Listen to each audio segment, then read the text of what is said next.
Bonjour à toi, cher spectateur d'Alloway de Yann Gozlan. Les films de Yann Gozlan sont mine de rien des petits événements dans leur genre, parce que depuis qu'il a fait Boîte Noire, clairement c'est devenu un cinéaste qui a une aura auprès du grand public. Je dis pas qu'elle est tout le temps justifiée, je pense notamment à son précédent métrage qui pour moi était, on peut le dire, pas bon.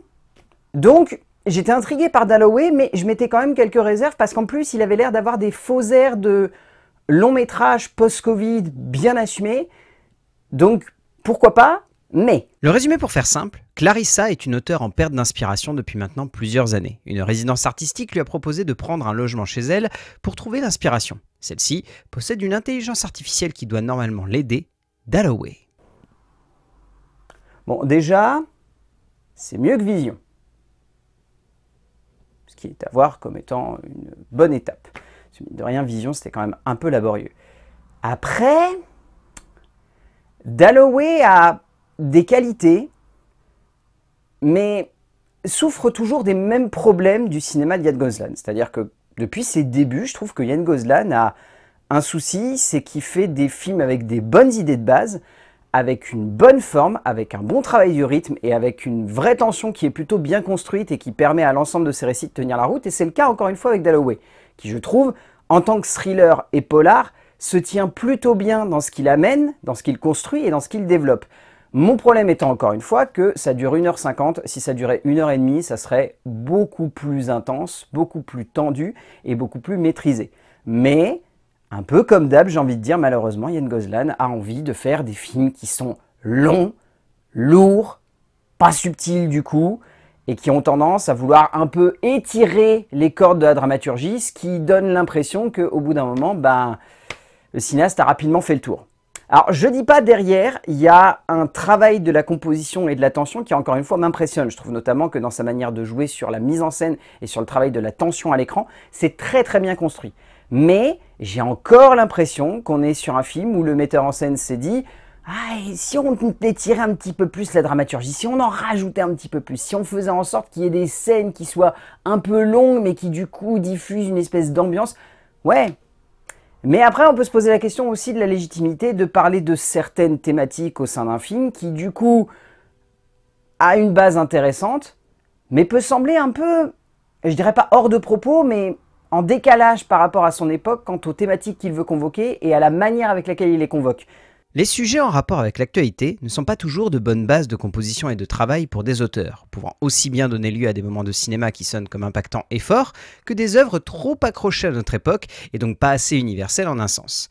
Yann Gozlan revient une nouvelle fois avec un polar qui aurait pu être très glaçant et intense, mais on sent tout de même que le metteur en scène a un peu de mal à faire tenir l'ensemble de son récit et de sa mise en scène autour de la tension, offrant par moments de vrais et beaux moments de frisson, mais aussi des instants pas forcément vides, mais assez maladroits et peu impactants. En termes d'écriture, donc le film se base sur le livre de Tatiana de Rosnay, et le scénario est écrit par Yann Gozlan, Thomas Kruithoff et Nicolas Bouvet. Dans sa globalité, le script se veut clairement comme assumé dans le sens où il traite d'un univers post-Covid, pour résumer simplement. C'est-à-dire que tout le propos du film se base sur deux sujets d'actualité. Donc le Covid, clairement qui est revendiqué ici au travers d'une épidémie virale qui est en train de gangréner littéralement le monde. Et en parallèle, le film va traiter de l'intelligence artificielle. En même temps, vu la punchline du film, quand commence la parano-IA, jeu de mots, on sent que c'est l'objectif principal, c'est de traiter sur l'avancée de l'IA et sur à quel moment l'IA devient quelque chose qui à la fois nous accompagne, mais aussi peut devenir une forme de déviance de notre société. Donc, l'idée est intéressante. Après, dans ce qu'il véhicule et dans le message global du film, on peut se questionner quant à son rapport au monde artistique et sur l'idée de base du film, c'est-à-dire qu'à la fois c'est un film qui se veut être simplement de divertissement et en même temps on sent qu'il y a un propos qui veut être amené par les trois auteurs, qui est clairement l'intelligence artificielle risque un jour de prendre la place des artistes. Donc c'est un propos qui est parfaitement en adéquation avec notre époque et qui traite de thématiques qui je trouve sont en résonance en tant que metteur en scène dans comment je crée, là où aujourd'hui on me dit qu'avec l'intelligence artificielle je peux faire plein de trucs, mais où du coup ça serait au détriment d'artistes qui pourraient, eux, construire quelque chose qui serait quasiment équivalent, mais qui en plus aurait de l'humanité. Donc à partir de là, il y a toute cette thématique-là qui est développée, mais encore une fois, il faut garder en tête que c'est un film de divertissement. Donc c'est très paradoxal parce que durant une majorité de son temps, le film voudrait convoquer cette thématique, mais aussi durant une autre majorité de son temps, 50-50, eh ben, il choisit de complètement l'oublier pour se centrer sur autre chose. Et du coup, en amenant des espèces de thématiques ou des rapports sociétaux entre les personnages, qui fait que du coup, il y a plein de choses qui sont amenées, et où là, en tant que spectateur, on peut se sentir un peu paumé devant tout ça.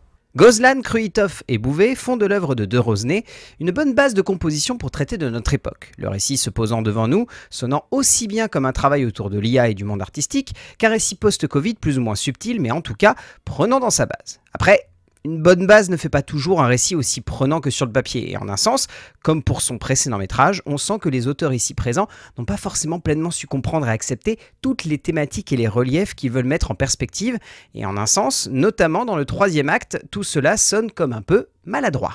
En termes de mise en scène, je vais un peu répéter ce que j'ai déjà eu l'occasion de dire sur Yann Gozlan, c'est-à-dire que je trouve que c'est un cinéaste qui est non seulement très créatif dans sa manière d'amener de la tension à l'écran et dans sa manière de jouer avec cette tension, mais c'est surtout un metteur en scène du mouvement qui, je trouve, est très juste dans sa logique scénographique. C'est un cinéaste qui, à très peu de reprises, pose sa caméra, de manière fixe, hein, j'entends.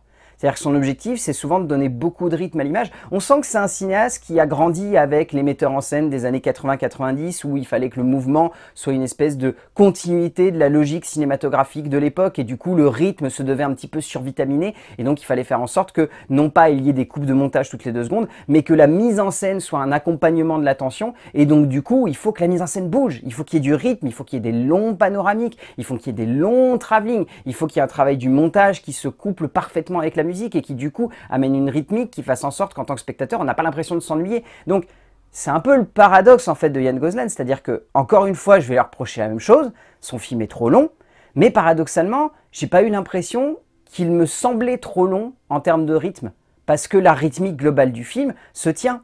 C'est juste qu'au bout d'un moment on a un peu l'impression que Yann Gozlan veut survitaminer des scènes où il raconte pas grand chose.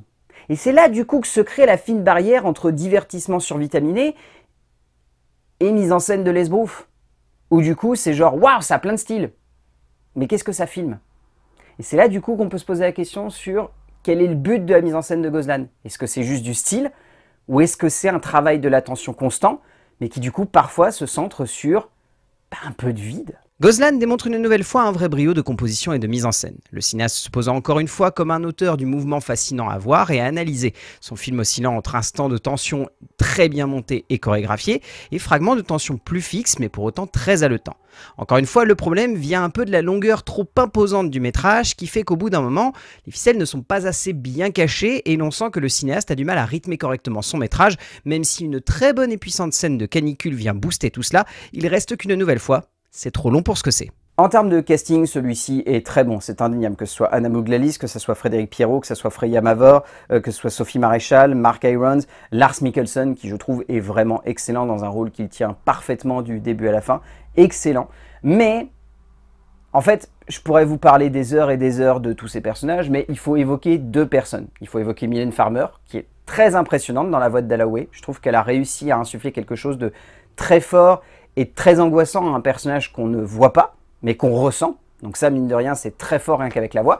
Mais surtout, je dois parler de l'actrice principale, qui elle, pour le coup, est une actrice que j'adore, et qui ici démontre une nouvelle fois qu'elle est brillante et qu'elle peut jouer dans tous les registres. Cécile de France est une nouvelle fois tout simplement éblouissante dans un moment de cinéma qu'elle domine par une prestation assez folle, tout en étant finalement très touchante et attachante au fur et à mesure que le récit progresse. Au bout du compte, Dalloway, c'est la continuité du cinéma de Gozlan, mais dans ce que celui-ci peut avoir de meilleur, sans forcément être pleinement maîtrisé. Encore une fois, Dalloway, c'est un film qui est tendu, mais parfois est tendu pour pas grand-chose. Ce qui donne l'impression de voir un film divertissant du début à la fin, mais quand on met du relief après, on se dit, il y a quand même beaucoup de choses un peu à jeter ou à mettre de côté. Pour autant, c'est un film qui est dans son époque, peut-être trop d'ailleurs, ce qui en fait un objet de cinéma qui est assez fascinant, mais qui peut vite être mis de côté dans le sens où on va se dire c'est très daté. Ça date vraiment de 2025 parce que ça parle de ça et de ça. Mais pour autant, c'est hyper bien joué et ça reste tendu. Donc Dalloway, Yann Gozlan, pourquoi pas? Même s'il y a des problèmes, ça reste quand même un film divertissant et prenant, et rien que pour ça, ça vaut quand même un petit peu le coup d'œil. A plus!